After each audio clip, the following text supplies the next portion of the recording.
Γεια σας παιδιά, καλώς ήρθατε στο κανάλι μου. Αυτό είναι το δεύτερο βίντεο Hero Zero που κάνω. Σε αυτό το βίντεο θα δούμε κάποια πράγματα για την κρυψώνα, κυρίως για τους νέους παίκτες που αρχίζετε. Θα σας πω ποιος είναι το ιδανικό μέρος για να φτιάχνετε μια κρυψώνα. Άμα είστε καινούργοι, πατήστε το καμπανάκι και κάντε και ένα subscribe και κάντε και ένα like άμα μπορείτε και άμα θέλετε. Θα το εκτιμούσα ιδιαίτερα και θα βοηθήσει το βίντεο. Εδώ πέρα βλέπετε όλη αυτή είναι η κρυψώνα. Αρχικά θα σας δώσει μια βάση κρυψώνα. Στην κρυψώνα ξεκλειδώνετε στο επίπεδο 10. Μόλις πάτε το χαρακτήρα σας από τις αποστολές. Στις αποστολές θα μιλήσω σε ένα άλλο βίντεο για το πώς θα πρέπει να χαλάτε την ενέργειά σας. Αρχικά σας δίνει τη βάση κρυψώνα σας. Θα σας πρότεινα να πιάνει 3 τετραγωνάκια και θα σας δώσει τις πρώτες 2 γραμμές με το που ξεκλειδώσετε την κρυψώνα. Θα σας πρότεινα να τη βάλετε κάπου στις άκρες, κυρίως πάνω ή αριστερά από αυτή τη μεριά να πιάνει αυτά τα 3 τετραγωνάκια ή από τη δεξιά όπως την έχω βάλει εγώ. Έπειτα θα σας δώσει ένα εργοστάσιο σούπερ κόλλας και ένα ορυχείο μηδενίτη, όπως βλέπετε εδώ πέρα. Θα σας πρότεινα να τα βάλετε στην κάτω στήλη. Το ένα στην άκρη εδώ πέρα και το άλλο εδώ πέρα. Ή μπορείτε να βάλετε εδώ πέρα το εργοστάσιο κόλλας και εδώ κάτω του μηδενίτη, που αυτό μάλλον θα είναι και καλύτερη επιλογή όπως έχω κάνει εγώ, γιατί αυτό πρέπει να το βάλετε για να σας ξεκλειδώσει σιγά σιγά να βγείτε από το τόλι της κρυψώνας και να μπορείτε να κάνετε εδώ πέρα στις καφές και στα κάτω δωμάτια.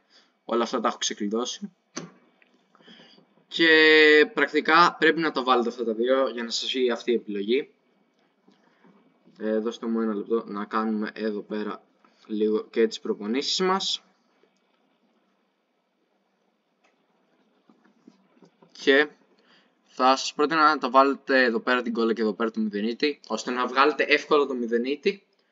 Και μόλις πάτε την κρυψώνα σας στο επίπεδο 5 νομίζω, που θα σας δώσει τη γεννήτρια να τη βάλετε εδώ πέρα, ώστε να έχετε παραπάνω χώρο στα κέρματα της κρυψώνας και στην κόλλα. Κυρίως η κόλλα είναι το πιο βασικό.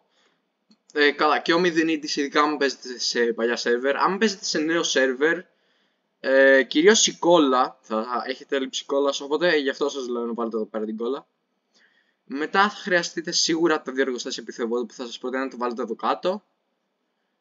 Και εδώ πέρα αυτή τη θέση νομίζω δεν σας δίνει και κάτι. Ή άμα σας δίνει, μη βάλετε κάτι άλλο, κρατήστε τη κενή καλύτερα, ώστε να βάλετε τη μονάδα βελτίωσης ή κάποιο άλλο πράγμα όπως αποθήκη bot κλπ. Ή μια κόλλα, αλλά κυρίως αποθήκη bot. Μετά θα σας πρότεινα 100% να βάλετε, να ξεκλειδώσετε αυτές τις 2 θύρες και να βάλετε το χρηματιστικό και να το μαξάρετε πρωτού μαξάρετε τίποτα άλλο. Αν παίζετε σε καινούριο server, αν παίζετε σε παλιό, μαξάρετε λίγο και το εργοστάσιο κόλλας. Σε καινούριο server να κάνετε που βάζετε πάνω την κόλλα, σε παλιό κάτω το μηδενίτη. Άμα παίζετε σε παλιό, κάντε την άλλη στρατηγική, που σας είπα να βάλετε εδώ πέρα την κόλλα και εδώ πέρα το μηδενίτη και θα μπει η γεννήτρια εδώ, ώστε να φορμάτε τα δύο. Ανεβάστε αυτά τα δύο σε ένα καλό επίπεδο μπορείτε, ώστε να σας δίνει κόλλα και μηδενίτη. Η κόλλα και ο μηδενίτης είναι χρήσιμος για να ανεβάσεις τη βάση και να σου δίνει καλά τέτοια και άλλα δωμάτια, με αποτέλεσμα να προχωράς την κρυψώνα. Και γενικά αυτά. Θα σας πρότεινα επίσης, άμα θέλετε να με ακούσετε, να βάλετε εργαστηριακό. Το εργαστήριο και λέω εργαστηριακό. Βοηθάει πάρα πολύ την ομάδα και γενικά σας βοηθάει να κάνετε τροποποίησεις για τον εξοπλισμό σας εδώ πέρα, που τον κάνει καλύτερο, σας δίνει παραπάνω skills και δεξιότητες. Και τέλος, άμα παίζετε σε νέο server κυρίως, δεν θα σας προτείνω να βάλετε τη μονάδα βελτίωσης μαχητικών ρομπότ. Πρακτικά αυτό που κάνει είναι να αυξάνει το επίπεδο των μαχητικών σας επιθεμπότ. Και θα με ρωτήσετε τώρα πολλοί από εσάς, γιατί να μην το κάνετε αυτό, δεν θα σας βοηθάει να νικάτε πιο δύσκολους αντιπάλους. Ναι, θα σας βοηθήσει άμα παίζετε σε καινούριο server, αλλά σε ένα καινούριο server πολλοί αντίπαλοι δεν θα έχουν καλή άμυνα, δεν θα έχουν για άμυνα νομίζω, δεν θυμάμαι πώς λέγεται. Να βάλουν άμυνα ή να βάλουν αμυνομπότ, να παράγουν αμυνομπότ, με αποτέλεσμα να μην χρειάζεται και τόσο.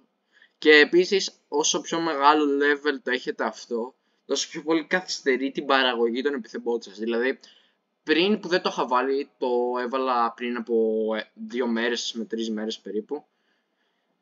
Πριν που δεν το είχα βάλει εγώ, ένα επιθεμπότ το έφυγα σε 1 λεπτό. Τώρα για να κάνω ένα επιθεμπότ που το έχω στο level 8, μου παίρνει 5 λεπτά περίπου.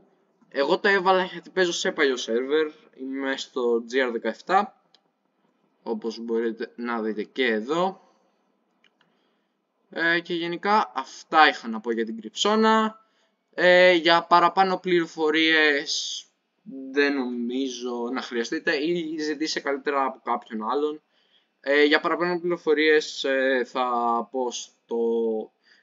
πω σε ένα άλλο part όταν θα έχετε μαξάρει την κρυψώνα σας. Κυρίως για παραπάνω πληροφορίες να βλέπετε από καλύτερους παίκτες πώς έχουν βάλει την κρυψώνα σας, πώς έχουν κάνει την κρυψώνα τους, ώστε να παίρνετε ιδέες και εσείς και να μπορείτε να προσφέρετε παραπάνω πράγματα στον παίκτη σας κυρίως, αλλά και στην ομάδα σας. Αυτά είχα να πω. Καλή συνέχεια σε όλους σας. Γεια σας, να έχετε ένα καλό υπόλοιπο της ημέρας.